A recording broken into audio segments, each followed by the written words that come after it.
Dans une archive de 2017, Yvan Blot livre 2 anecdotes très concrètes qui décrivent la réalité du réseautage maçonnique dans les institutions françaises. L'île d'Alency vous demande que proposez-vous pour lutter contre cela? Ah, vous me parlez du poids de la franc-maçonnerie. Ah bah écoutez, vous y allez, pourquoi pas. Hein. De toute façon, il n'y a pas de question taboue dans une république, à mon avis, normalement. Donc, un reportage de Yvan Blot, c'est ça? Oui, 2 anecdotes. C'est une archive de 2017. Yvan Blot donc livre 2 anecdotes à ce sujet. D'accord. Alors, je ne vais pas être très très long sur le sujet. 2-3 petites choses quand même fondamentales.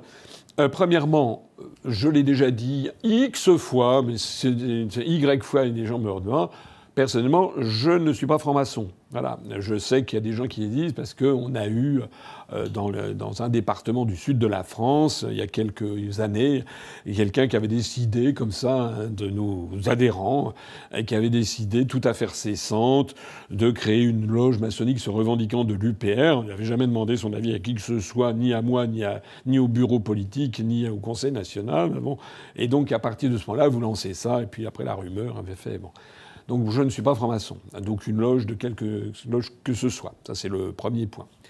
Deuxièmement, bon, je sais ce que c'est que la franc-maçonnerie. C'est quelque chose qui s'est développé à partir du début du XVIIIe siècle et qui est un peu partie intégrante de l'histoire de la République. Voilà.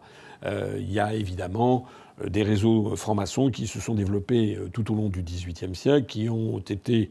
Par exemple, derrière l'affaire de Pascal Paoli en Corse, j'ai déjà eu, je crois, l'occasion d'en parler, puisque je rappelle que Pascal Paoli, qui s'est battu contre l'entrée des troupes de Louis XV avec la bataille de Ponte Novo, d'ailleurs en 1769, je crois, en 68, 1769, j'ai déjà eu l'occasion d'expliquer que si les troupes de Louis XV étaient intervenues en Corse, c'est parce que les Britanniques voulaient mettre la main sur la Corse, de même qu'ils avaient mis la main sur le rocher de Gibraltar après le traité d'Utrecht de 1713, sur Malte, sur Chypre, etc. Donc ils voulaient pouvoir verrouiller toute la Méditerranée, en particulier à mettre la main sur la Corse depuis la baie d'Ajaccio. Ça leur aurait permis de surveiller les allées et venues du port de Toulon, du port militaire de Toulon sous Louis XV. Donc c'est pour ça que Louis XV est intervenu sur cette île qui appartenait formellement à la République d'Eugène, parce qu'on n'explique jamais pourquoi d'un seul coup Louis XV est intervenu.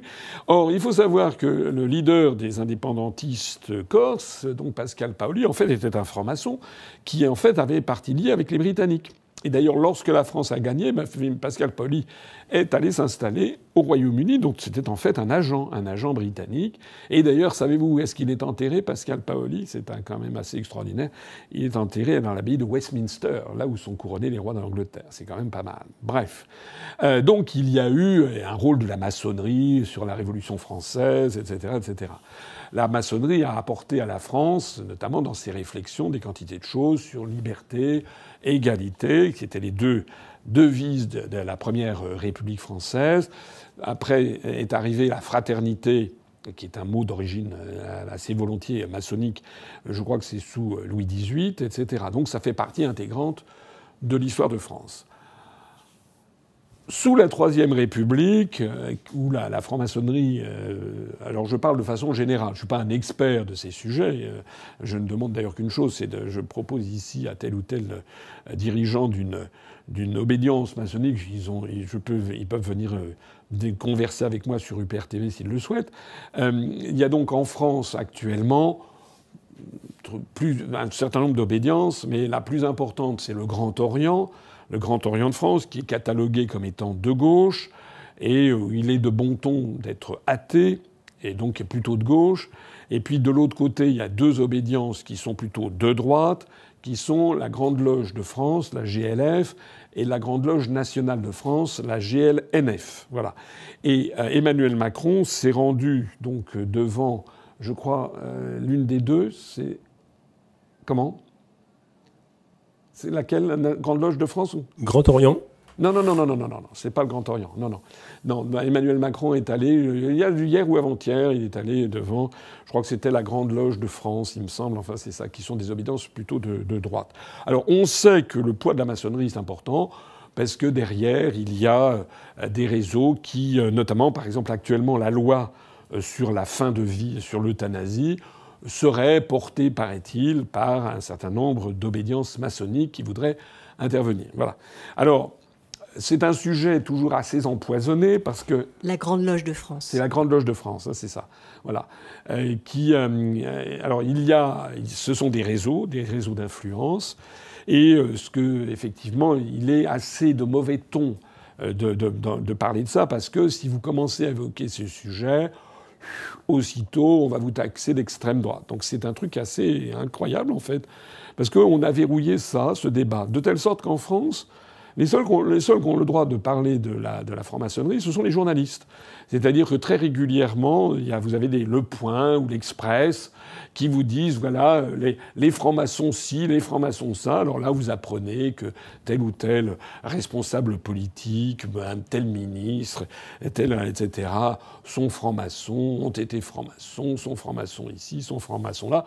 Je ne vais pas donner des noms, mais allez vous renseigner. En revanche, si jamais un responsable politique évoquait ce sujet, alors là, ce serait des cris d'orfraie.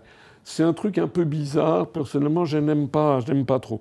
Moi, je n'ai rien contre les francs-maçons, mais je n'ai rien pour non plus. Et moi, ce que je trouve quand même assez gênant dans toute cette affaire, c'est un peu l'omerta qui règne là-dessus. Parce que autant il y a la maçonnerie spéculative qui a produit des textes de haute tenue, enfin les Lumières au XVIIIe siècle. Alors certains peuvent être contre, bien entendu. Je sais bien que il y a beaucoup de catholiques traditionnalistes qui considèrent que ce sont les sociétés de franc-maçonnerie qui sont à l'origine de la Révolution française, ce qui n'est pas tout à fait faux, et qui sont à l'origine du développement de la laïcité, etc. Mais je sais bien aussi qu'il y a, dans l'apport de la franc-maçonnerie spéculative, il y a eu quand même des textes de grande portée intellectuelle, etc. Bon, le problème qu'il y a, c'est que ce sont devenus de plus en plus au XXe siècle, en fait, du réseautage, voilà. Et du réseautage dans lequel la spéculation intellectuelle n'est pas forcément ce qu'il y a au premier plan, et c'est plutôt du réseautage. Avec, évidemment, tous les inconvénients qui résultent de ce genre de système, surtout si vous avez une chape de plomb, vous ne pouvez pas en parler. On a vu, ça ne concerne pas la France, ça concerne l'Italie, on a vu ce qui s'est passé en 1970, dans les années 70, où il y avait une infiltration du Vatican par la franc-maçonnerie, notamment par une loge qui s'appelait la loge P2, qui avait investi le Vatican avec l'aide d'un cardinal qui s'appelait Monseigneur Marcinkus, avec le Banco Ambrosiano, qui était une banque avec un type qui s'appelait Lucio Gelli. Et tout ça, ça s'est terminé dans une affaire de scandale énorme. J'ai eu l'occasion, me semble-t-il, d'en parler. C'est que un certain nombre de personnes suspectent Jean-Paul Ier d'avoir été assassiné parce que justement il voulait mettre au clair les finances du Vatican qui avaient été complètement empoisonnées par ces affaires. Et ça, c'est de notoriété absolument publique. Il n'y a pas un seul historien, un seul responsable politique qui pourra me dire le contraire de ce que je viens de dire, à taper Banco Ambrosiano, Loge P2, allez voir sur Internet et vous verrez que ce que je dis est tout à fait exact. D'ailleurs, puisqu'on en est à ces périodes de conclave, un certain nombre de catholiques traditionnalistes, alors il faut faire la différence entre les sédévacantistes, les traditionalistes et les intégristes, plus exactement sédévacantistes, intégristes, traditionalistes. Les traditionalistes, comme les intégristes, reconnaissent la communion avec Rome. Les sédévacantistes considèrent que depuis la mort de Pie XII, ce sont des imposteurs. En tout cas, vous avez dans cette tranche de la population des gens qui considèrent que l'Église, que la curie romaine a été investie par des loges franc-maçonnes. Voilà. Alors, effectivement, normalement, on n'en parle pas de tout ça. Moi, personnellement, je pense que c'est comme toute chose en ce bas monde. Il y a des avantages et des inconvénients. Et puis, il faut se défaire de tout excès dans un sens et dans l'autre. C'est-à-dire que tout ne se résume pas au réseau franc-maçon. Ça, je suis absolument convaincu du contraire. Mais les réseaux francs-maçons, ça existe. Ça, c'est exact. Et j'ai pu, dans ma vie, on ne raconterait pas des anecdotes comme monsieur comment il s'appelle je ne raconterai pas les mêmes anecdotes, mais enfin, ça m'est arrivé de voir les mêmes choses. Alors, voilà ce que je pouvais dire. Moi, ce que je dirais, je lance ici une idée qui n'est pas de moi d'ailleurs, puisque c'est ce qui existe dans d'autres pays du monde, à commencer par la Suisse par exemple, je trouve qu'il serait assez normal, en définitive, qu'au moment où on brigue un mandat électif en France, eh bien, on dise qu'un candidat dise s'il appartient à telle ou telle loge de maçonnerie. Voilà. De même, puisqu'actuellement, on demande aux candidats, par exemple à la présidentielle, on demande le pédigré, sa situation de famille, ses diplômes, etc., son expérience professionnelle. Et puis maintenant, on est allé plus loin, on demande l'état de son patrimoine, et ci et ça, avant, pendant, après. Moi, je ne trouverais pas anormal que l'on demande puisqu'on est dans un monde de transparence. Il faudrait savoir, soit on est pour la transparence généralisée, soit on est pour les cachotteries.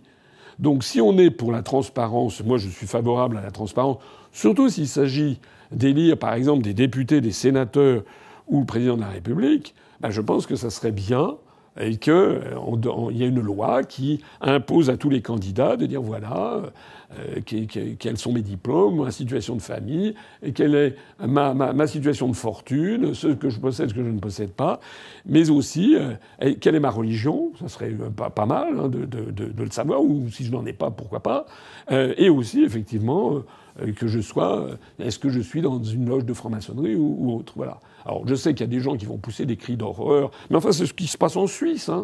La Suisse, c'est pas un pays, voilà.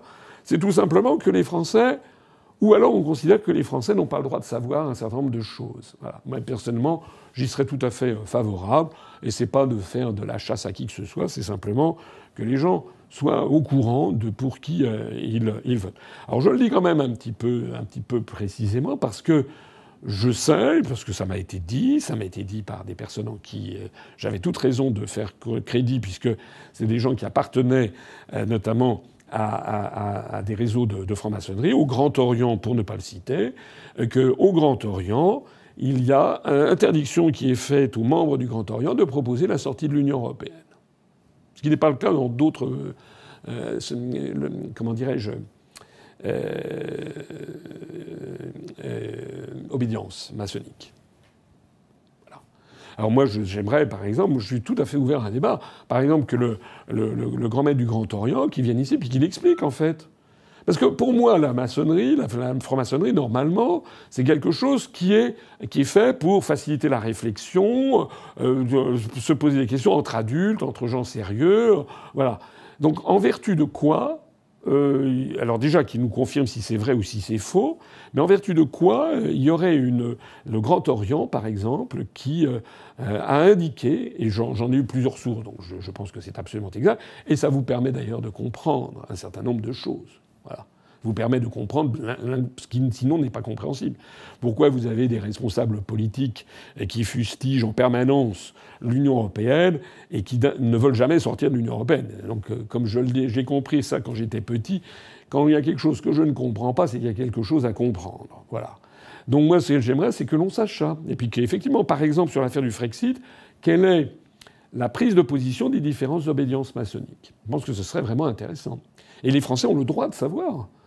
Ils ont le droit de savoir, parce que sinon on leur fait croire que c'est un tel dans sa réflexion personnelle. Mais non. Si c'est en fait parce qu'ils appartiennent à tel ou tel réseau qui a décidé, mais qui a décidé dans ce réseau, en vertu de quoi? C'est quand même très important ces sujets, voilà, de savoir un petit peu qui fait quoi, voilà. Et je dis ça sans aucune acrimonie, je dis ça tout simplement pour qu'on ait cette démocratie ouverte et transparente que, semble-t-il, tout le monde appelle de ses vœux. Chantal, je dirais quand même un dernier mot. Oui, un petit mot. Moi, j'aimerais que, face à ce que je viens de dire là, j'aimerais que se positionnent les autres responsables politiques français. Que je ne sois pas le seul à répondre à cette question, parce que c'est trop facile. Moi, j'accepte que l'on pose des questions qui, parfois, sont des questions un peu difficiles. Voilà, alors, soit on botte en touche, soit on botte... Moi, je ne botte pas en touche. Mais moi, ce que je voudrais, je m'adresse ici à toutes les personnes qui me regardent, qui posent exactement la même question à Madame Le Pen, à Monsieur Bardella, à M. Zemmour, à Mme Knaffo, à M. Dupont-Aignan, à Mme Marion Maréchal, à M. Glucksmann, à M. Faure, à M. Mélenchon, et puis à M. Manuel Bompard, etc. Voilà. Et qui leur pose la question. Parce que je ne vois pas pourquoi je serais le seul, moi, à devoir le dire. Et puis on verra ce qu'ils répondent, les autres. Après tout, c'est aux Français de s'emparer de leur démocratie. Hein. Moi, je ne peux rien sans vous. Donc allez leur poser les questions. Allez leur demander, voilà, Monsieur Mélenchon, est-ce que c'est vrai que vous avez été au Grand Orient? Vous avez dit que vous n'y étiez plus, etc. Est-ce que c'est vrai, c'est faux? Allez-y, allez lui demander. Voilà, moi, je vous ai dit la vérité.